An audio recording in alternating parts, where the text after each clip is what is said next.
My main responsibility is to help support our sales team here in Cleveland and around the world to create a combustion system that meets our customers' requirements.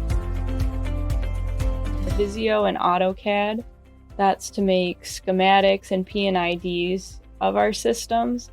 A lot of our product engineers use Creo for 3D modeling, and we also have a 3D printing lab that we use to model prototypes. Is to meet strict deadlines. Since all of our solutions are specialized to each customer, we need specific flow control components or specialized control systems.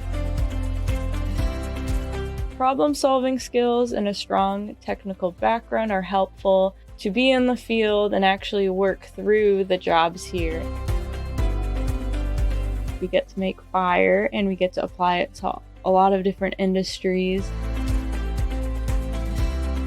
I would say that you should.